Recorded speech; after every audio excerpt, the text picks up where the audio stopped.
My SS army, कैसे हो आप सब। आई होप आप सब अच्छे होंगे। So I am your maths educator, your English educator and your loving दीदू। Welcome to all of you in your channel brilliant classes. So guys, आज के इस वीडियो में हम पढ़ने वाले हैं class 12 maths chapter number 13 probability की एक्सरसाइज 13.2 का क्वेश्चन नंबर 12। एंड इससे पहले वाली वीडियो के अंदर हमने क्वेश्चन नंबर 1 to 11 सॉल्व कर लिए थे। एंड उससे पहले वाली वीडियो के अंदर हमने इंट्रोडक्शन भी पढ़ लिया था 13.2 का। तो अगर आपने वो दोनों वीडियोस नहीं देखी है तो आप मेरे चैनल की प्लेलिस्ट में जाके चेकआउट कर सकते हो। और अगर वीडियो अच्छी लगती है तो वीडियो को लाइक कर देना और मेरी बाकी की वीडियोस भी चेकआउट कर लेना, ठीक है। सो अभी के लिए स्टार्ट करते हैं क्वेश्चन नंबर 12 को। तो क्वेश्चन नंबर 12 हमें गिवन है a die is tossed thrice, find the probability of getting an odd number at least once. तो क्वेश्चन हमें क्या बोल रहा है कि एक डाइस है, उसको 3 टाइम्स टॉस किया जाता है, ठीक है। तो हमें क्या करना है, प्रोबेबिलिटी निकालनी है getting an odd number at least once. मतलब एक बार, अगर कम से कम एक बार जो है ओड नंबर आ जाए, इसकी हमें प्रोबेबिलिटी निकालनी है। तो क्या करेंगे, सबसे पहले हम लिखेंगे सैंपल स्पेस। तो अब मुझे बताओ कि अगर हम 3 डाइस को टॉस करेंगे तो सैंपल स्पेस क्या होगा, बताओ बताओ। तो देखो, जितनी बार भी हम चीज़ को टॉस कर रहे हैं वो उसकी तो हो जाएगी पावर। तो हम 3 बार टॉस कर रहे हैं तो पावर क्या आ गई, 3 आ गई। अब मुझे बताओ कि जो हमारा डाई होता है, डाइस होता है, इसके ऊपर कितनी साइड्स होती हैं, 6 साइड्स होती है ना, 1 2 3 4 5 6, है ना। तो 6 साइड्स होती है, तो वो जो साइड्स होती है उसको हम लिख देंगे नीचे। तो 6 की पावर 3 हो गया, 6 की पावर 3 मतलब 6 इंटू 6 इंटू 6, 6 इंटू 6 हो जाएगा 36, 36 इंटू 6 हो जाएगा 216। तो सैंपल स्पेस आ गया हमारे पास में 216। यहाँ तक समझ में आ गया। अब देखो, अब हम क्या करेंगे, हम लेट करेंगे। लेट, मैंने ई लेट किया getting odd number at least once. मैंने इसी चीज को लेट कर लिया, getting an odd number at least once, मतलब डाइस के ऊपर कम से कम एक बार क्या आ रहा है, ओड नंबर आ रहा है। अब मैं क्या करूंगी, ई डैश लेट करूंगी। अब दीदू ई डैश क्यों लेट करें, तो ई डैश हम इसलिए लेट करें क्योंकि हमारे पास प्रोबेबिलिटी ऑफ ई निकालनी है ना हमें, जिसका तो कोई फॉर्मूला नहीं होता। तो हम क्या करेंगे, इसमें दूसरा फॉर्मूला लगाएंगे। दूसरा फॉर्मूला क्या था दीदू, दूसरा फॉर्मूला था E plus E dash is equal to 1। मतलब जो चीज़ ई में है वो ई डैश में नहीं होगी। मतलब अगर ई के अंदर क्या है, ओड नंबर है, तो ई डैश के अंदर ओड नंबर नहीं होंगे। अब ई डैश के अंदर ओड नंबर नहीं है तो फिर क्या है, तो ई डैश के लिए अंदर तुम ऐसे लेट कर लो कि getting even number every time, कि जो हमारा ई डैश है उसके अंदर क्या आ रहा है, हर बार जितनी भी बार हमने डाइस को टॉस किया तो उसके अंदर क्या आता है, एक इवन नंबर आता है। हमने 3 बार डाइस को टॉस किया था, इसका मतलब इसके अंदर क्या आया, 3 बार इवन नंबर आया। अब कॉइन के ऊपर हेड आने की प्रोबेबिलिटी क्या होती है। अब तुम बोलोगे दीदू हम तो डाइस का क्वेश्चन कर रहे हैं, आप कॉइन का क्वेश्चन क्यों पूछ रहे हो। तो यार थोड़ी सी देर सब्र रखो, मेरी बात सुनो। कॉइन के अंदर हेड आने की प्रोबेबिलिटी क्या होती है, 1/2 होती है दीदू, है ना।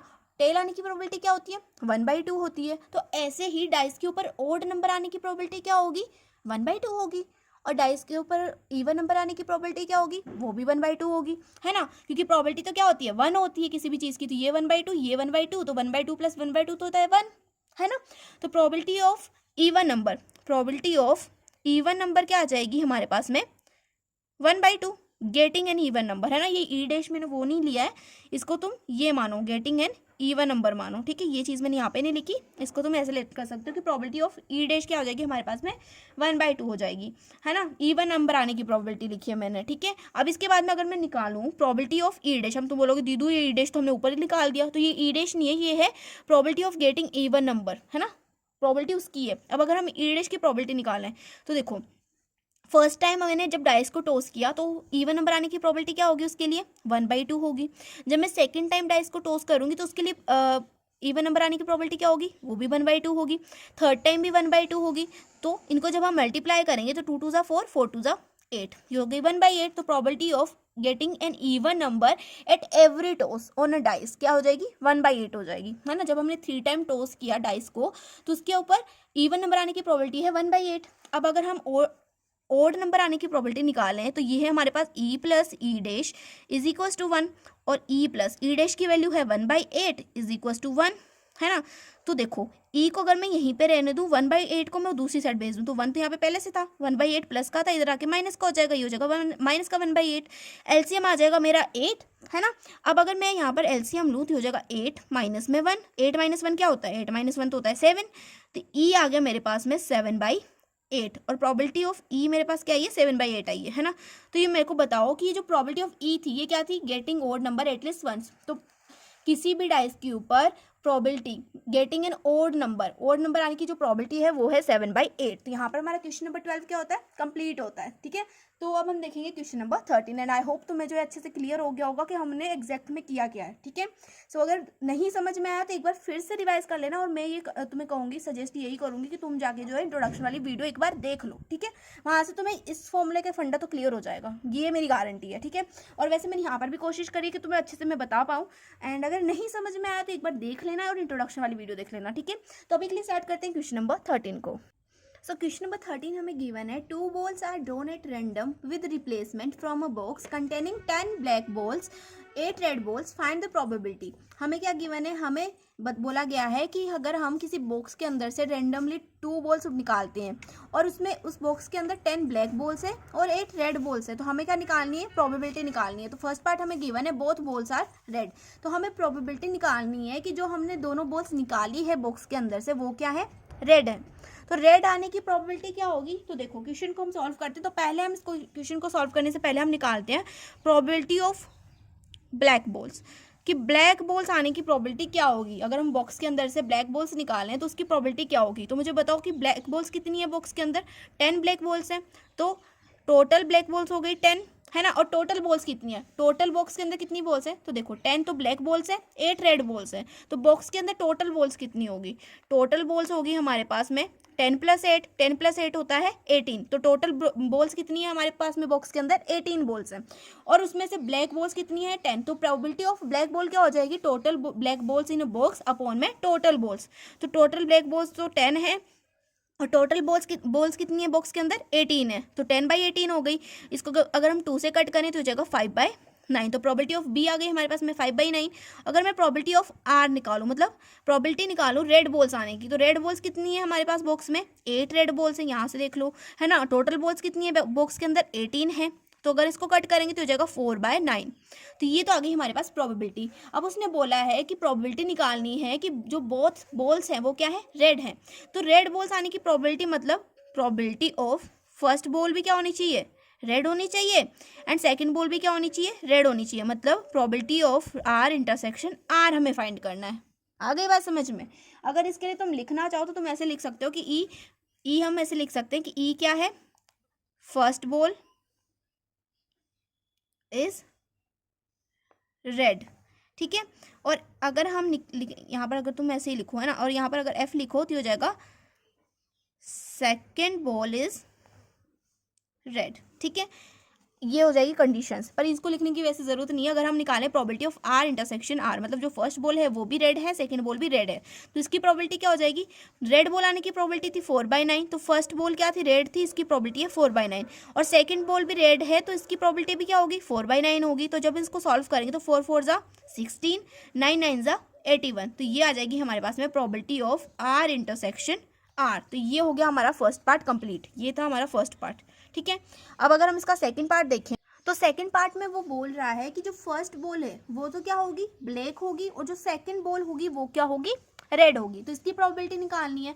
तो इसमें हमें क्या करना है, हमें निकालना प्रोबेबिलिटी ऑफ ब्लैक बॉल, इसका मतलब probability of B intersection, a and आ रहा है ना, तो इंटरसेक्शन करेंगे, सेकंड बॉल क्या होनी चाहिए, रेड होनी चाहिए। Probability of B intersection R हमें फाइंड करना है।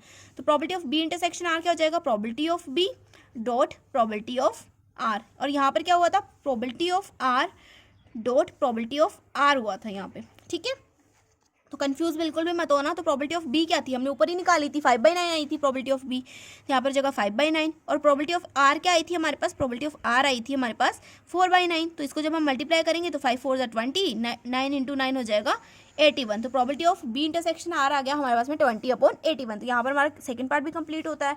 अब हम देखेंगे इसका थर्ड पार्ट। तो थर्ड पार्ट में हमें गिवन है one of them is black and other is red, कि कोई एक बॉल तो क्या होगी, ब्लैक होगी, और दूसरी बॉल क्या होगी, रेड होगी। तो इस क्वेश्चन को थोड़ा सा ध्यान से समझना, और एक इंपॉर्टेंट टिक भी कर लो इसके अंदर कि थोड़ा सा इंपॉर्टेंट है। अब देखो, अगर हम निकालें प्रोबेबिलिटी ऑफ ब्लैक बॉल आने की, तो ये ऐसे भी तो हो सकती है कि पहले तो प्रोबेबिलिटी ऑफ फर्स्ट जो बॉल थी वो ब्लैक हुई, फिर इंटरसेक्शन का साइन लगाएंगे क्योंकि एंड आ रहा है, और जो सेकंड बॉल आई वो क्या आई, रेड आई। एक तो ये प्रोबेबिलिटी हो सकती है। दूसरी हो सकती है कि जो फर्स्ट बॉल आई वो रेड आई, और जो सेकंड बॉल हमने निकाली वो ब्लैक हुई। ये भी हो सकता है, तो probability of B intersection R भी हो सकता है और प्रोबेबिलिटी ऑफ आर इंटरसेक्शन भी हो सकता है।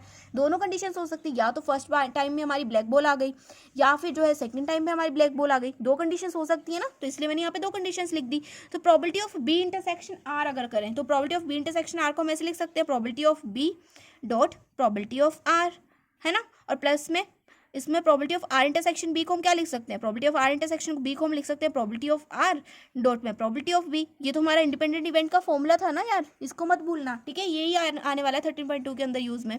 तो प्रोबेबिलिटी ऑफ बी थी हमारे पास में 5/9, प्रोबेबिलिटी ऑफ आर थी हमारे पास में 4/9, यहाँ पे लगाएंगे प्लस का साइन। प्रोबेबिलिटी ऑफ आर थी हमारे पास में 4/9, प्रोबेबिलिटी ऑफ बी थी हमारे पास में 5/9। अब इसको सॉल्व कर लो, तो 5 × 4 हो जाएगा 20, 9 9 ज़ा 81, प्लस में यहाँ पर भी हो जाएगा 20 अपॉन में 81, तो ये हो जाएगा 20 + 20 40 अपॉन में यहाँ पर नीचे आ जाएगा 81। तो ये आ गया हमारे पास में थर्ड पार्ट का आंसर। तो समझ में आ गया ना कि या तो अगर हमने फर्स्ट ड्रॉ में अगर कोई बॉल निकाली वो ब्लैक हो सकती है, उसके बाद में हमने सेकंड बॉल निकाली वो रेड हो गई, है ना। अगर हमने दूसरी बार में हमने फिर से बॉल निकाली तो वो रेड आ गई फर्स्ट ड्रॉ में, और जब सेकंड ड्रॉ में हमने ब्लैक बॉल निकाली वो ब्लैक आ गई। तो दो प्रोबेबिलिटीज़ हो सकती हैं, दो पॉसिबिलिटीज़ हो सकती हैं। तो इसके लिए हमने क्या कर दिया, थर्ड पार्ट भी सॉल्व कर दिया। तो यहाँ पर हमारा क्वेश्चन नंबर 13 भी सॉल्व हो जाता है। अब हम देखेंगे क्वेश्चन नंबर 14। चलो फटाफट से क्वेश्चन नंबर 14 भी देख लेते हैं। तो क्वेश्चन नंबर 14 हमें गिवन है, probability of solving specific problem by A and B are 1/2 and 1/3 respectively. If both tries to solve the problem, find probability the problem is solved. तो क्वेश्चन हमसे क्या बोल रहा है कि कोई दो इवेंट्स है ए एंड बी, तो किसी प्रॉब्लम को सॉल्व करने की जो प्रोबेबिलिटी है ए की वो क्या है 1/2 है, और बी की जो प्रोबेबिलिटी है किसी प्रॉब्लम को सॉल्व करने की वो है 1/3। तो अगर दोनों ही जो ए एंड बी है वो अगर किसी प्रॉब्लम को सॉल्व करने की कोशिश करते हैं, ट्राई करते हैं, तो हमें प्रोबेबिलिटी निकालनी है कि जो वो प्रॉब्लम है वो सॉल्व हो जाती है। तो क्वेश्चन हमसे क्या बोल रहा है, तो देखो ये मान लो कि जो ए है वो मैं हूँ और जो बी है वो तुम हो, है ना। तो हमें जो है कोई क्वेश्चन गिवन है, जैसे कि हमने 14 नंबर वाला जो क्वेश्चन है ये हमें गिवन है। तो अगर हम प्रोबेबिलिटी निकालें कि हमसे जो ये क्वेश्चन सॉल्व हो जाता है, तो इसकी प्रोबेबिलिटी क्या क्या हो सकती है। पहली चीज़ तो ये हो सकती है कि ये क्वेश्चन मेरे से सॉल्व हो गया, तुम लोगों से ये क्वेश्चन सॉल्व नहीं हुआ, मतलब मेरे से सॉल्व हो गया मतलब ए से सॉल्व हो गया, बी से ये क्वेश्चन सॉल्व नहीं हुआ मतलब बी डैश, ठीक है। दूसरी पॉसिबिलिटी हो सकती है कि ये क्वेश्चन मेरे से सॉल्व नहीं हुआ लेकिन तुमसे सॉल्व हो गया, मतलब ए डैश प्लस में भी हो सकता है। प्लस में प्रोबेबिलिटी ऑफ मैंने भी ये क्वेश्चन सॉल्व कर दिया और तुमने भी ये क्वेश्चन सॉल्व कर दिया। तो ये तीन पॉसिबिलिटीज हो सकती हैं एक क्वेश्चन को सॉल्व करने की। एक बार मेरे से सॉल्व हो गया तुमसे सॉल्व नहीं हुआ, या फिर मेरे से सॉल्व नहीं हुआ तुमसे सॉल्व हो गया, या फिर हम दोनों ने इस क्वेश्चन को सॉल्व कर दिया। तो ये तीन पॉसिबिलिटीज हो सकती है क्वेश्चन को सॉल्व करने की। तो अब यहाँ पर हमें प्रोबेबिलिटी ऑफ ए तो गिवन है, प्रोबेबिलिटी ऑफ ए भी हमें गिवन है, प्रोबेबिलिटी ऑफ बी भी हमें गिवन है, लेकिन प्रोबेबिलिटी ऑफ बी डैश हमें गिवन नहीं है ना। तो प्रोबेबिलिटी ऑफ बी डैश की वैल्यू कहाँ से निकालेंगे, तो प्रोबेबिलिटी ऑफ बी डैश की वैल्यू हम निकालेंगे ऐसे, प्रोबेबिलिटी ऑफ बी प्लस में प्रोबेबिलिटी ऑफ बी डैश को हम क्या लिख सकते हैं, इक्वल टू 1 लिख सकते हैं। अब मुझे चाहिए value probability of B dash की, तो प्रोबेबिलिटी ऑफ बी डैश की वैल्यू क्या हो जाएगी 1 माइनस प्रोबेबिलिटी ऑफ बी, और प्रोबेबिलिटी ऑफ बी की वैल्यू तो हमें पता है, तो probability of B dash is equal to हो जाएगा 1 माइनस प्रोबेबिलिटी ऑफ बी है 1/3। इसका जब हम एलसीएम लेंगे तो हमारे पास आ जाएगा 3, और यहाँ पे हो जाएगा 3 - 1 तो हो जाएगा 2/3। तो प्रोबेबिलिटी ऑफ बी डैश आ गया हमारे पास में 2/3। तो इस वैल्यू को हम जो यहाँ पे जहाँ पे बी डैश है वहाँ पे पुट कर सकते हैं। तो चलो फटाफट से वैल्यू को पुट करते हैं। तो प्रोबेबिलिटी ऑफ ए बी हो जाएगा, प्रोबेबिलिटी ऑफ ए बी को हम क्या लिख सकते हैं, probability of A dot probability of B dash, plus में probability of A dash B को क्या लिख सकते हैं, probability of A dash dot probability of B, ये लिख सकते हैं। प्रोबेबिलिटी ऑफ ए बी को क्या लिख सकते हैं, probability of A dot probability of B लिख सकते हैं। ये जो है मैंने यहाँ से लिखा है, ठीक है। अब देखो, अब प्रोबेबिलिटी ऑफ ए है हमारे पास में 1/2 और प्रोबेबिलिटी ऑफ बी है हमारे पास में 1/3 और प्रोबेबिलिटी ऑफ बी डैश है 2/3। तो देखो प्रोबेबिलिटी ऑफ ए की जगह पे मैं लिखूंगी 1/2 इंटू में प्रोबेबिलिटी ऑफ बी डैश है हमारे पास में 2/3, प्लस का साइन लगाएंगे प्रोबेबिलिटी ऑफ ए डैश। अब मुझे प्रोबेबिलिटी ऑफ ए डैश की वैल्यू भी निकालनी है, तो प्रोबेबिलिटी ऑफ ए डैश की वैल्यू भी कैसे निकालेंगे, ऐसे ही निकालेंगे। तो यहाँ से देखो प्रोबेबिलिटी ऑफ ए प्लस में probability of A dash is equal to हो जाएगा 1 के। तो प्रोबेबिलिटी ऑफ ए डैश की मुझे वैल्यू चाहिए, तो हो जाएगी 1 माइनस प्रोबेबिलिटी ऑफ ए, तो 1 माइनस प्रोबेबिलिटी ऑफ ए है 1/2, तो 1 माइनस 1/2 करेंगे तो प्रोबेबिलिटी ऑफ ए डैश भी क्या आ जाएगी मेरे पास 1/2 आ जाएगी, ठीक है। तो यहाँ पर हम प्रोबेबिलिटी ऑफ ए डैश की जगह पे लिख देंगे 1/2 इंटू में प्रोबेबिलिटी ऑफ बी है हमारे पास में 1/3, प्लस में प्रोबेबिलिटी ऑफ ए है हमारे पास में 1/2 एंड प्रोबेबिलिटी ऑफ बी है हमारे पास में 1/3। तो इसको सॉल्व कर लेते हैं। तो 1 × 2 हो जाएगा 2 और ये 3 × 2 = 6, प्लस में 1 × 1 हो जाएगा 1, 3 × 2 = 6, प्लस में 1 अपॉन में 6। ठीक है। तो 2 से अगर हम 6 को कट करें तो 2 से 6 कट होगा 3 टाइम्स और 2 से 2 कट होगा 1 टाइम, तो हो जाएगा 1/3। तो यहाँ पर देखो 1/3 प्लस में 6 और 6 का एलसीएम क्या आएगा, 6 और 6 का एलसीएम यहाँ पर देख लो, इन दोनों का अगर मैं एलसीएम लूँ तो इन दोनों का एलसीएम आएगा 6 और ऊपर हो जाएगा 2। तो 2 से ये जो कट होगा तो यहाँ पर हो जाएगा 2 से 2 कट होगा 1 टाइम्स, 2 से 6 कट होगा 3 टाइम्स। तो इसको हम ऐसे भी लिख सकते हैं ना, यहाँ पे 1/3 लिख सकते हैं इस दोनों को, है ना। आगे बात समझ में, इसको मैंने यहाँ पे सोल्व कर रहा है ना, तो इसको हम 1/3 लिख सकते हैं ना। तो अब इनका एलसीएम लेंगे तो हमारे पास 3 आएगा, 1 + 1 हो जाएगा 2। तो हमारे पास जो प्रॉब्लम है उसके सॉल्व होने की प्रोबेबिलिटी क्या आ गई, 2/3 आ गई। तो यहाँ पर हमारा फर्स्ट पार्ट कंप्लीट होता है। अब हम इसका देखेंगे सेकंड पार्ट।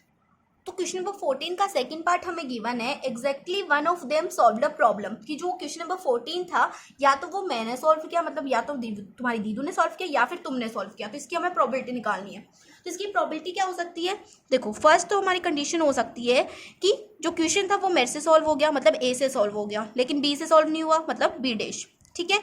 फिर सेकंड प्रॉपर्टी हो सकती है कि वो क्वेश्चन तुम्हारी दीदू से, मतलब मुझसे सॉल्व नहीं हुआ और तुमसे सॉल्व हो गया, तो ये हो सकता है property of A dash B. तो 2 ही पॉसिबिलिटीज हो सकती हैं, उसके लिए हमारे पास 3 पॉसिबिलिटीज थी, लेकिन यहाँ पर सिर्फ 2 ही पॉसिबिलिटीज है। तो property of A B dash को क्या लिख सकते हैं, प्रॉपर्टी ऑफ ए डॉट में प्रॉपर्टी ऑफ बी डैश, है ना, प्लस में property of A dash B को क्या लिख सकते हैं, property of A dash plus dot property of B, ये लिख सकते हैं ना। तो प्रॉपर्टी ऑफ ए थी हमारे पास में 1/2, प्रॉपर्टी ऑफ बी डैश हमने निकाला था वो क्या आया था, 2/3 आया था, है ना। प्रॉपर्टी ऑफ ए डैश जो हमने निकाला था वो आया था 1/2, प्रॉपर्टी ऑफ बी आया था हमारे पास में 1/2, सॉरी 1/3, ठीक है। इसको सॉल्व करेंगे तो 2 × 1 हो जाएगा 2, 3 2 = 6, प्लस में 1 × 1 1, 3 2 = 6। इसका एलसीएम लेंगे तो हमारे पास 6 आएगा, यहाँ पर जाएगा 2, यहाँ पर हो जाएगा 1, तो 2 + 1 होता है 3, 3/6। तो 3 से 3 कटेगा 1 टाइम, 3 से 6 कटेगा 2 टाइम, तो प्रॉपर्टी आ जाएगी हमारे पास में 1/2। तो यहाँ पर हमारा क्वेश्चन नंबर 14 का सेकंड पार्ट भी कंप्लीट होता है और हमारा क्वेश्चन नंबर 14 भी क्या होता है, कंप्लीट होता है। तब हम देखेंगे question number 15। So question number 15 हमें गिवन है, 1 card drawn at random from a well shuffled deck of 52 cards of the following cases are the events E and F independent. तो क्वेश्चन क्या बोल रहा है कि हमें एक कार्ड उठाना है 52 कार्ड्स के बीच में से, 52 कार्ड्स के बीच में से रैंडमली तुम्हें एक कार्ड उठाना है। तो उसके लिए हमें, हमारे पास जो हमें गिवन है, जो ई एंड एफ गिवन है वो क्या है, इंडिपेंडेंट है। अब इंडिपेंडेंट का मतलब मुझसे कोई नहीं पूछेगा, क्योंकि मुझे लगता है तुम्हें इतने क्वेश्चंस करने के बाद में ये तो पता चल गया होगा कि इंडिपेंडेंट इवेंट क्या होता है, लेकिन फिर भी मैं चलो बता देती हूँ तुम्हें। इंडिपेंडेंट इवेंट का मतलब है ई इंटरसेक्शन एफ जो है वो इक्वल होगा probability of E dot probability of F के, ठीक है। अब इसको मैं लिख के तो तुम्हें नहीं बताने वाली। तो क्वेश्चन नंबर फर्स्ट को देख लेते हैं। तो क्वेश्चन नंबर फर्स्ट में हमें ई इवेंट गिवन है, the card drawn is a spade, क्या बोल रही हूँ मैं, फर्स्ट पार्ट हमें गिवन है, the card drawn is a spade. तो जो कार्ड हमने निकाला है, जो फर्स्ट कार्ड हमने निकाला है रैंडमली, वो क्या है, स्पेड है। अब स्पेड क्या होता है दीदू, तो देखो जो तुम्हारे 52 कार्ड्स होते हैं उन वो जो है 4 पार्ट्स में डिवाइडेड होते हैं। फर्स्ट होता है स्पेड, दूसरा होता है क्लब, तीसरा होता है डायमंड, चौथा होता है हार्ट, ठीक है। तो स्पेड क्या होता है, स्पेड के अंदर भी 13 कार्ड्स होते हैं, डायमंड के अंदर भी 13 होते हैं और हार्ट के अंदर भी 13 होते हैं और हमारा जो क्लब होता है उसके अंदर भी 13 होते हैं। और अगर तुम्हें इसके बारे में ज्यादा समझना है, ज्यादा जानकारी चाहिए, तो तुम एक्सरसाइज 13.2 की इंट्रोडक्शन वाली वीडियो देख सकते हो। उसके अंदर मैंने तुम्हें अच्छे से जो है कार्ड का फंडा क्लियर कर दिया है, उसके अंदर तुम्हें समझ में भी आ जाएगा कि स्पेड एश क्या होता है, ठीक है। मैं यहाँ पर मोटा मोटा बता दूंगी तुम्हें। तो एफ हमें गिवन है, the card drawn is a ace. तो जो कार्ड हमने निकाला है वो क्या है, एश है। एश का मतलब इक्का। जो तुम्हारे 52 कार्ड्स होते हैं उसके अंदर कितने इक्के होते हैं, कितने एश होते हैं, उसमें होते हैं 4 एश, ठीक है। तो चलो क्वेश्चन को स्टार्ट करते हैं। तो प्रोबेबिलिटी ऑफ, अगर मैं ई निकालूं, प्रोबेबिलिटी ऑफ ई क्या हो जाएगी, टोटल कार्ड्स इन ई। तो स्पेड के अंदर मैंने तुम्हें अभी अभी बताया कि कितने कार्ड्स होते हैं, स्पेड के अंदर होते हैं 13 कार्ड्स और टोटल कार्ड्स कितने हैं 52, तो 13/52 हो जाएगा। तो अगर हम इसको कट करें तो ये 13 से कट होगा 1 टाइम, 13 से 52 कट होगा 4 टाइम, तो प्रोबेबिलिटी ऑफ ई आ गई हमारे पास में 1/4। अगर हम निकाले प्रोबेबिलिटी ऑफ एफ, तो मैंने तुम्हें अभी बताया कि जो 52 कार्ड्स होते हैं उनके अंदर कितने एश होते हैं, 4 एश होते हैं, ठीक है। हर पार्ट के अंदर एक एश होता है, जैसे स्पेड के अंदर भी एक एश होगा, डायमंड के अंदर भी एक होगा, हार्ट के अंदर भी एक होगा और क्लब के अंदर भी एक एश होगा, ठीक है। तो मतलब 4 एश होते हैं 52 कार्ड्स के अंदर। तो टोटल कार्ड्स हो गए हमारे 52 और नंबर ऑफ कार्ड्स इन एश हो गए 4। तो 4 से अगर हम 52 को कट करेंगे तो हो जाएगा 4 से 4 कट होगा 1 टाइम, 4 से 52 कट होगा 13 टाइम्स। तो प्रोबेबिलिटी ऑफ एफ आ गई हमारे पास में 1/13। अब अगर हम निकालें ई इंटरसेक्शन एफ, तो ई इंटरसेक्शन एफ क्या हो सकता है, ई इंटरसेक्शन एफ का मतलब है ड्रॉन कार्ड्स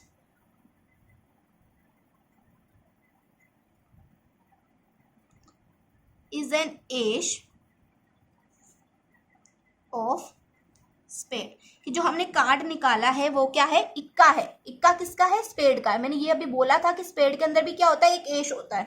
तो जो हमने कार्ड निकाला वो एश था, और किस में से था वो एश हमने निकाला स्पेड के अंदर से, ठीक है। तो इसकी हमें प्रोबेबिलिटी निकालनी है। तो अगर मैं प्रोबेबिलिटी निकालूं ई इंटरसेक्शन एफ की, तो ई इंटरसेक्शन एफ के अंदर कितने कार्ड्स होंगे, एक ही तो कार्ड होगा, क्योंकि एश तो एक ही होता है स्पेड के अंदर, है ना। 1 में, और स्पेड कितने होते हैं, सॉरी मतलब जो हमारा कार्ड्स होते हैं वो कितने होते हैं, वो होते हैं हमारे 52, तो 1/52। तो probability of E intersection F आ गया मेरे पास में 1/52। तो यहाँ पर हमने सारी प्रोबेबिलिटीज निकाल ली। अब मुझे निकालना है कि मुझे बताया गया है यहाँ पर कि ये इंडिपेंडेंट इवेंट है। तो इंडिपेंडेंट इवेंट के लिए हमारा जो फॉर्मूला होता है वो हम नेक्स्ट पेज में मैं तुम्हें बता दूँ। इंडिपेंडेंट इवेंट के लिए जो हमारा probability of E intersection F होता है वो इक्वल होता है probability of E dot probability of F के।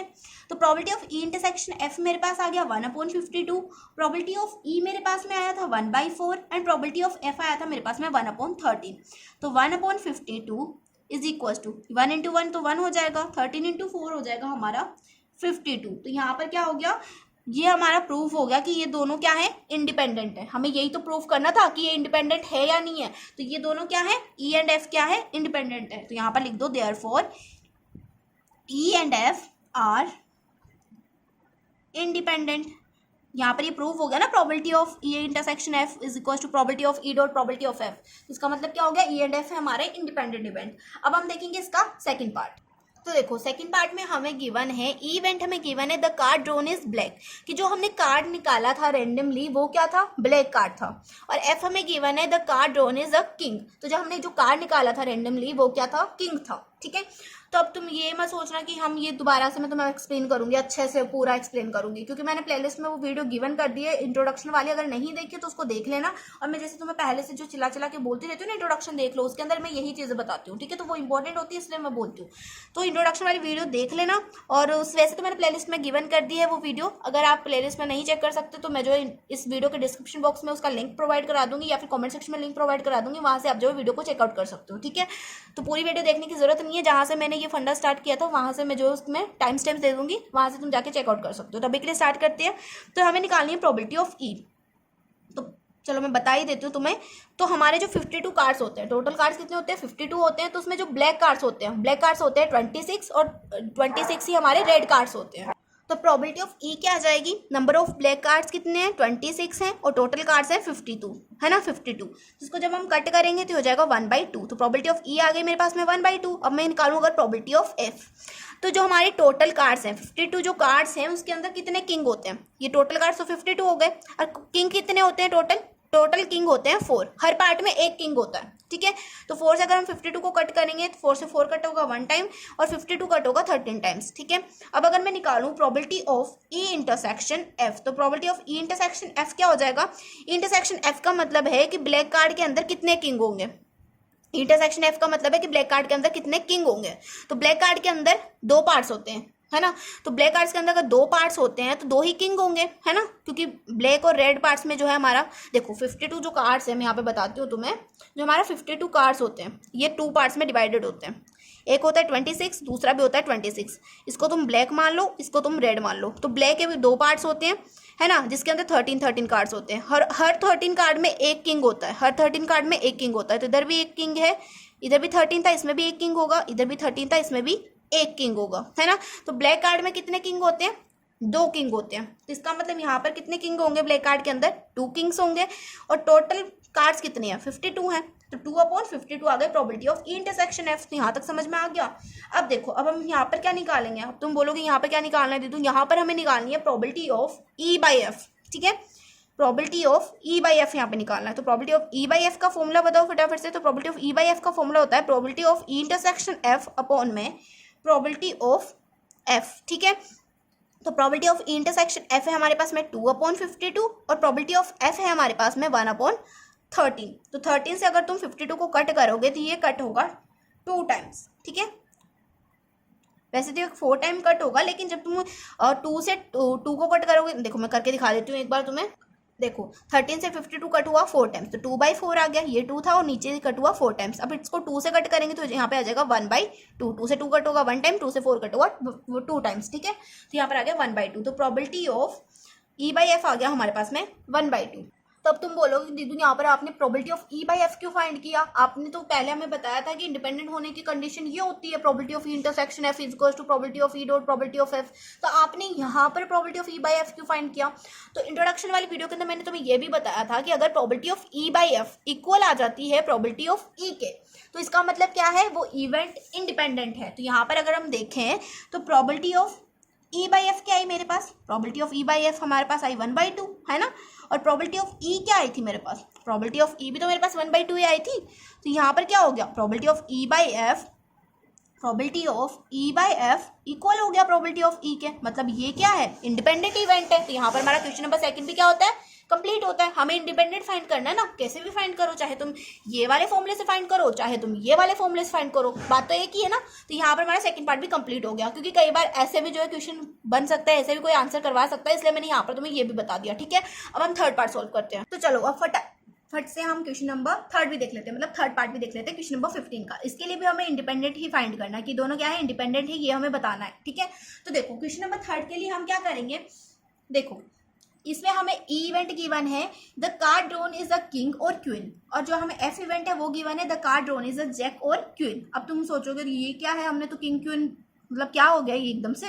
तो देखो इसका मतलब क्या है कि अगर हमने कोई कार्ड उठाया वो किंग भी हो सकता है, वो क्वीन भी हो सकता है। और सेकंड पार्ट में हमें यहाँ पर गिवन है कि वो जो हमने कार्ड निकाला है वो जैक भी हो सकता है और क्वीन भी हो सकता है। तो इसका क्या मतलब हुआ, इसको कैसे सॉल्व करेंगे? तो देखो मैंने तुम्हें क्या बोला था कि जो हमारा प्लेइंग कार्ड्स होते हैं 52 जो प्लेइंग कार्ड्स होते हैं उसके अंदर जो 4 पार्ट्स होते हैं, है ना, और 4 पार्ट्स में हर एक पार्ट में किंग होता है। और इसका मतलब है कि जो 52 कार्ड्स हैं उसके अंदर कितने किंग होंगे, 4 किंग्स होंगे।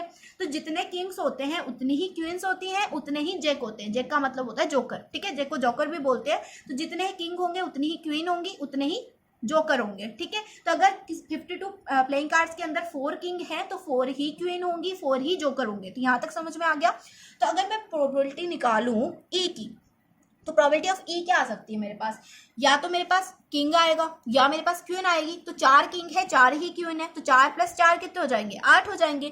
तो प्रोबेबिलिटी ऑफ ई आ जाएगी, ऊपर आ जाएगा मेरे पास 8। मतलब एलिमेंट कितने हो सकते हैं ई के अंदर, 8 एलिमेंट्स हो सकते हैं। या तो चारों किंग में से कोई एक आ सकता है या फिर क्वीन में से कोई एक आ सकता है। तो 4 + 4 कितने हो गए, 8 हो गए, क्योंकि 4 किंग है 4 क्वीन है, तो 4 + 4 8 हो गए, 8 हो गए ना। और टोटल कार्ड्स कितने थे, 52 थे। तो 8 से अगर तुम 52 को कट करोगे तो यहाँ पर आ जाएगा 2/13।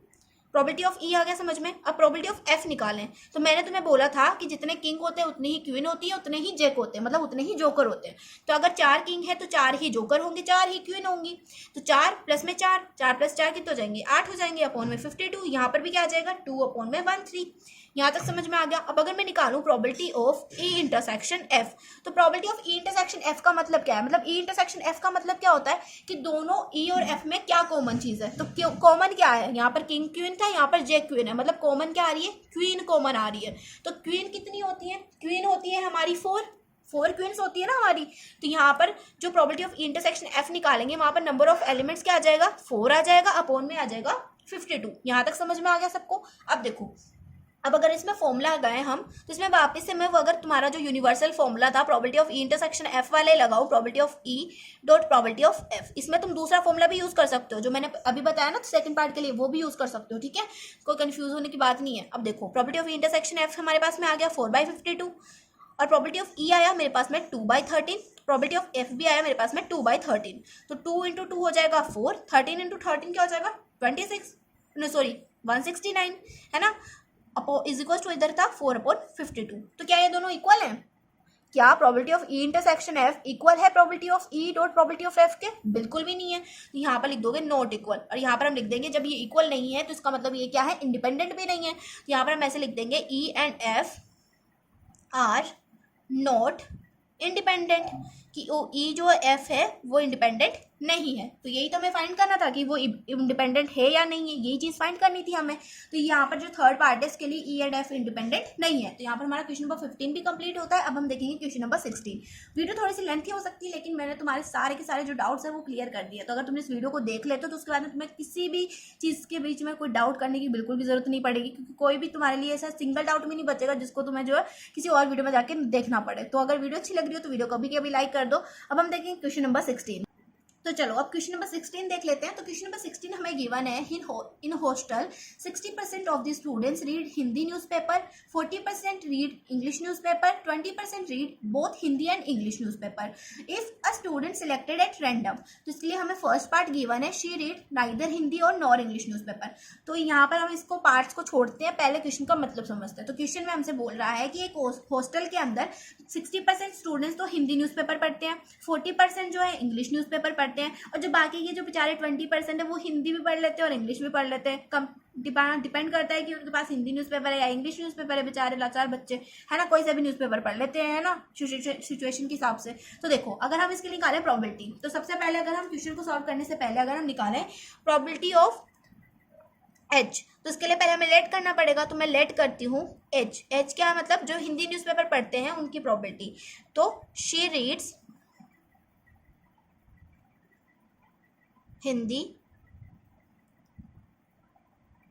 न्यूज़पेपर, कि जो बच्चे हिंदी न्यूज़पेपर पढ़ते हैं उनको मैंने मान लिया एच, ठीक है। और दूसरा है ई। ई के अंदर क्या है, शी रीड्स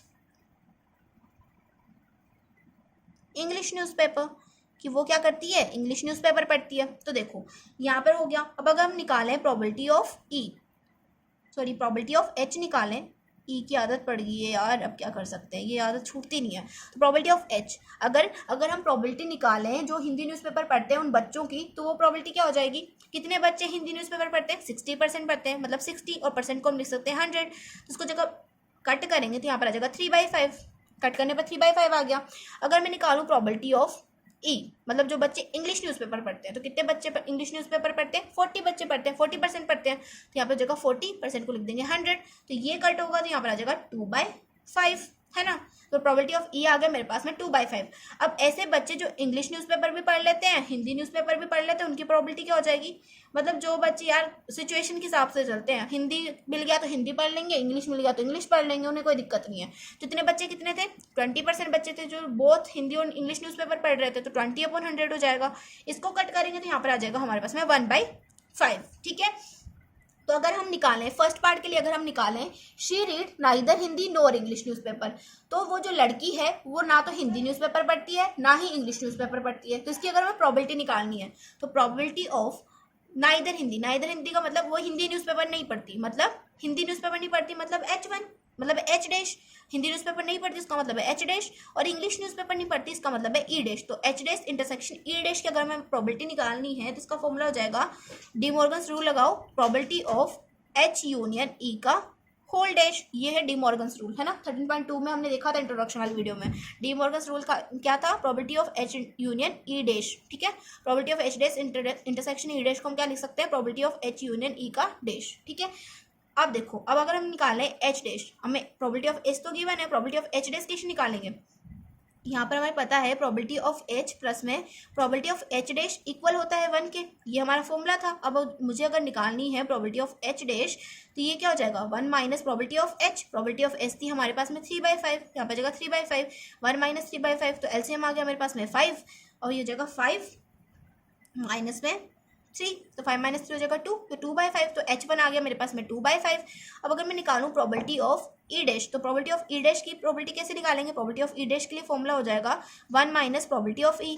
तो 1 माइनस प्रोबेबिलिटी ऑफ ई क्या है, प्रोबेबिलिटी ऑफ ई है हमारे पास में 2/5, तो 1 माइनस 2/5 कर लेंगे, एलसीएम लेंगे, एलसीएम मेरा 5 आ जाएगा, और यहाँ पर 5 माइनस 2, 5 माइनस 2 हो जाएगा 3, है ना। 5 में से 2 जाएंगे तो 3 हो जाएगा। तो प्रोबेबिलिटी ऑफ ई डैश आ गई मेरे पास में 3, तो प्रोबेबिलिटी ऑफ ई डैश भी आ गई, प्रोबेबिलिटी ऑफ एच डैश भी आ गई। अब हम निकालेंगे इस फॉर्मूले के अंदर, क्या करेंगे, वैल्यूज को पुट करेंगे। तो देखो ये हमारा फॉर्मूला था probability of H union E dash. तो एच यूनियन ई का फॉर्मूला क्या होता है, मतलब probability of E union F का फॉर्मूला क्या होता है, probability of E union F का फॉर्मूला होता है प्रोबेबिलिटी ऑफ एच, मतलब probability of H dash plus में probability of E dash minus में probability of H intersection E dash, है ना। यही फॉर्मूला बनेगा इसके लिए। तो इसको तुम सिंपल वे में भी सॉल्व कर सकते थे, मैं वो भी बता देती हूँ। पहले इसको ऐसे सॉल्व कर लेते हैं। तो प्रोबेबिलिटी ऑफ एच डैश है हमारे पास में, प्रोबेबिलिटी ऑफ एच डैश था हमारे पास में 2/5, प्रोबेबिलिटी ऑफ ई डैश था हमारे पास में 3/5, और अगर हम probability of H dash intersection E dash निकालें तो probability of H union probability of H intersection ई वहाँ पर हमारे पास आया था 1/5 है ना, 1/5 आया था ना। तो अगर मुझे निकालना है probability of H dash intersection E dash, तो उसके लिए मैं क्या करूँगी, 1 माइनस 1/5 कर दूंगी, है ना। क्योंकि ये मैंने कैसे किया, ये मैंने ऐसे किया, probability of H intersection E plus में probability of H dash intersection E dash equal होगा 1 के। ये मैंने फॉर्मूला से लिया है। तो अगर मुझे probability of H dash intersection E dash निकालना है तो 1 minus probability of H dash probability of H intersection ई कर दूंगी। तो यहाँ पर 1 माइनस 1/5 करेंगे तो हमारे पास वैल्यू आ जाएगी 4/5। तो यहाँ पर हमारे पास अगर probability of H dash intersection E dash करें तो इसकी वैल्यू आ जाएगी 4/5। तो अब इसका सिंपली एलसीएम ले लो, तो यहाँ पर 5 एलसीएम आ जाएगा, 2 + 3 माइनस में 4, तो 3 + 2 हो जाएगा 5, 5 में से 4 जाएंगे तो बचेगा 1, तो यहाँ पे आ जाएगा 1/5। तो probability of H dash intersection E dash आ गया मेरे पास में 1/5। अब अगर हम इसको सॉल्व करें सिंपल वे में, तो सिंपल वे में हम कैसे सॉल्व कर सकते हैं, हमारे पास फॉर्मूला आया था प्रोबेबिलिटी ऑफ कि वो जो लड़की है वो हिंदी न्यूज़पेपर भी नहीं पढ़ती और इंग्लिश न्यूज़पेपर भी नहीं पढ़ती, तो हमें probability of H dash intersection E dash लगाना था। तो डी मॉर्गन्स रूल के हिसाब से ये बन सकता है probability of H union E का इंटरसेक्शन, यही बनेगा ना। अब देखो मुझे निकालनी है प्रोबेबिलिटी ऑफ एच यूनियन ई की इंटरसेक्शन की वैल्यू। अब ये मैं कैसे निकाल सकती हूँ, तो देखो मेरे पास क्या है, एच यूनियन ई की वैल्यू तो मुझे गिवन है ना, H union E, probability of H union E तो मेरे पास है ही सही, वो तो मैंने निकाला ही हुआ है। प्रोबेबिलिटी ऑफ एच यूनियन ई में से हम क्या कर देंगे, इसको माइनस कर देंगे, मतलब 1 minus probability of H union E करेंगे तो हमारे पास probability of H union E का डैश आ जाएगा, यही तो होगा। Probability of H union E dash कैसे निकालेंगे, 1 में से इसको माइनस कर देंगे probability of H union E को, तो हमारे पास इसकी वैल्यू आ जाएगी। तो यहाँ पर लिख देंगे इसकी जगह पे 1 minus probability of H union E, ठीक है। तो 1 minus probability of H union E, इसको तुम पढ़ो probability of E union F. तो probability of E union F का फॉर्मूला तो हमें पता है ना। अब ये मत सोचना कि लेंथी क्वेश्चंस आ गए तो तुम पहले वाले फॉर्मूलास को भूल जाओगे। Probability of E union F का फॉर्मूला क्या होता था, इसका फॉर्मूला होता था प्रोबेबिलिटी ऑफ ई प्लस में प्रोबेबिलिटी ऑफ एफ माइनस में probability of E intersection F, ये फॉर्मूला होता था, है ना। तो यहाँ पर probability of H union E का फॉर्मूला क्या हो जाएगा, प्रोबेबिलिटी ऑफ एच प्लस में प्रोबेबिलिटी ऑफ ई माइनस में प्रोबेबिलिटी ऑफ एच इंटरसेक्शन ई, ये हो जाएगा फॉर्मूला। अब यहाँ पर अगर वैल्यू पुट करें तो 1 माइनस प्रोबेबिलिटी ऑफ एच की वैल्यू हमारे पास क्या थी, प्रोबेबिलिटी ऑफ एच की वैल्यू थी 3/5, प्रोबेबिलिटी ऑफ ई की वैल्यू क्या थी, प्रोबेबिलिटी ऑफ ई की वैल्यू थी 2/5, probability of H intersection E की वैल्यू भी हमें गिवन थी, वो क्या थी, वो थी 1/5। तो इसको अगर हम सॉल्व करेंगे तो इसको सॉल्व करने पर भी हमारे पास क्या आएगा, 1/5 आएगा। तो तुम इस सिंपल वे से भी जो है क्वेश्चन को सॉल्व कर सकते थे। अगर तुम चाहो ऐसे नहीं सॉल्व करना तो तुम इस वे से भी क्वेश्चन को सॉल्व कर सकते हो। तो इन दोनों में डिफरेंस क्या है, डिफरेंस तो तुम्हें दिख ही रहा होगा। यहाँ पर हमने क्या किया, डायरेक्ट इसका फॉर्मूला लगा दिया, और यहाँ पर हमने क्या किया था, H1 की वैल्यू निकाली थी, E1 की वैल्यू निकाली थी, H dash intersection E dash की वैल्यू निकाली थी। तो वो ये थोड़ा सा लेंथी वे था, ये था शॉर्टेस्ट वे। तो तुम जिस मर्जी वे से सॉल्व कर सकते हो, तुम्हारा आंसर क्या आएगा, सेम आएगा। अब हम देखेंगे इसका सेकेंड पार्ट। तो देखो क्वेश्चन नंबर सेकेंड हमें गिवन है, if she reads Hindi newspaper find probability that she reads English newspaper. तो इसने क्या बोला है कि अगर वो हिंदी न्यूज़पेपर पढ़ती है तो हमें प्रोबेबिलिटी निकालनी है कि वो इंग्लिश न्यूज़पेपर भी पढ़ती है। तो इसमें हमें सिंपली निकालना है प्रोबेबिलिटी ऑफ E/H। अब तुम पूछोगे कि दीदी हमने इसमें ये कैसे फाइंड किया कि प्रोबेबिलिटी ऑफ E/H निकालना है कि प्रोबेबिलिटी ऑफ H/E निकालना है। तो मैंने तुम्हें क्या बोला था कि जो चीज़ हमें फाइंड करनी होती है वो तो हम लेते हैं E के अंदर, है ना, और जो चीज़ हमें गिवन होती है वो हम लेते हैं F के अंदर। तो यहाँ पर तो E और H है, तो H क्या हो गया, H है हमारा यहाँ पर F, और E क्या है यहाँ पर E ही है ना। तो इसका मतलब क्या हुआ, हमें फाइंड क्या करना था, हमें फाइंड करना था कि शी रीड्स इंग्लिश न्यूज़पेपर। तो मतलब वो जो इंग्लिश न्यूज़पेपर पढ़ती है उसकी प्रोबेबिलिटी फाइंड करनी थी। तो जो हमें फाइंड करना होता है वो ऊपर आता है, और जो हमें गिवन होता है वो नीचे आता है। तो नीचे क्या आएगा, H आएगा। तो इसलिए यहाँ पर हम क्या फाइंड करेंगे, प्रोबेबिलिटी ऑफ E/H फाइंड करेंगे। तो प्रोबेबिलिटी ऑफ E/H का फॉर्मूला हो जाएगा probability of E intersection F upon में प्रोबेबिलिटी ऑफ H, यहाँ पर भी H लिख दो, probability of E intersection H upon में प्रोबेबिलिटी ऑफ H। तो probability of E intersection H तो हमारे पास गिवन था 1/5 है, प्रोबेबिलिटी ऑफ H भी हमें पता है 3/5 है। तो 5 से 5 कैंसिल हो जाएगा, तो प्रोबेबिलिटी ऑफ E/H आ जाएगा हमारे पास में 1/3। यहाँ पे ये समझ में आ गया तुम्हें। अब हम देखेंगे इसका थर्ड पार्ट।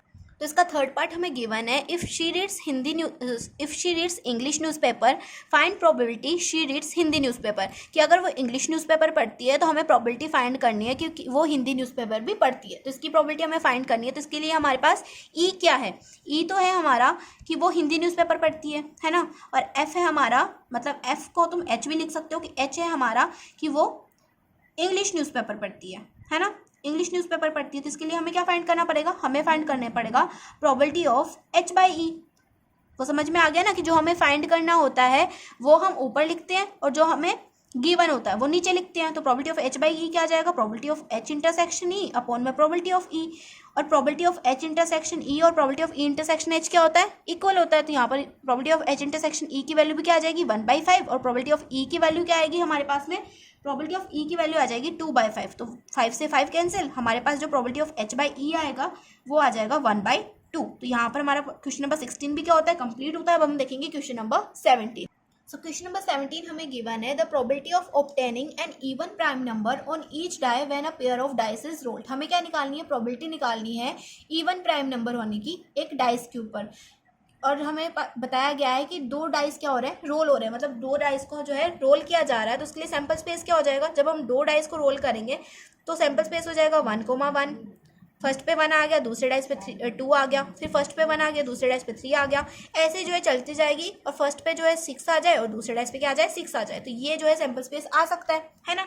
और टोटल नंबर्स कितने होंगे, जब हम 2 डाइस को रोल करेंगे तो एक डाइस के ऊपर कितनी साइड्स होती हैं, 6 साइड्स होती हैं। और कितने डाइस रोल हो रहे हैं उसकी हम बना देंगे पावर। तो 6 की पावर हो जाएगी 2, तो 6 की पावर 2 मतलब 6 × 6, तो वैल्यू आ जाएगी 36। तो जब 2 डाइस रोल हो रहे हैं तो हर डाई के ऊपर प्राइम नंबर आने की प्रोबेबिलिटी, प्राइम नंबर क्या होगा इसके अंदर 1 to 6 तक में कौन सा नंबर प्राइम नंबर है ये मेरे को बताओ।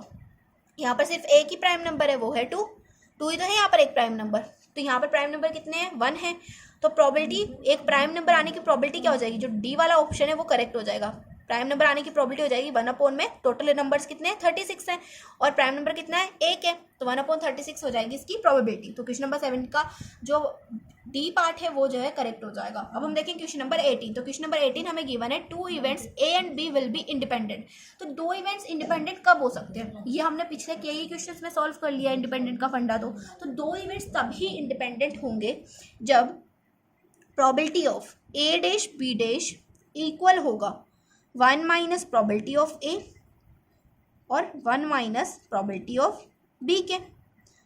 ये है हमारा सेकंड पार्ट, मतलब बी ऑप्शन। तो ये हो जाएगा तुम्हारा करेक्ट आंसर। तो यहाँ पर क्वेश्चन नंबर 18 भी जो है कंप्लीट होता है। और ये जो चीज़ थी हमने कितने क्वेश्चंस में सॉल्व कर लिया है। और मैं फिर से बोलूँगी इंट्रोडक्शन वाली वीडियो देख लेना, तब तुम्हें ये क्वेश्चन भी समझ में आ जाएगा, ठीक है। तो अभी के लिए हमारी जो ये वीडियो है वो खत्म होती है, हमारी एक्सरसाइज 13.2 का समापन होता है। और अगर वीडियो अच्छी लगी तो वीडियो को लाइक कर देना, प्यारे से कमेंट कर देना। आप जो नेक्स्ट वीडियो आएगी उसके अंदर हम नेक्स्ट एक्सरसाइज को सॉल्व करेंगे, उसके इंट्रोडक्शन की वीडियो देखेंगे। तो मिलते हैं ऐसी नई वीडियोज़ के साथ में, तब तक के लिए बाय बाय, टेक केयर।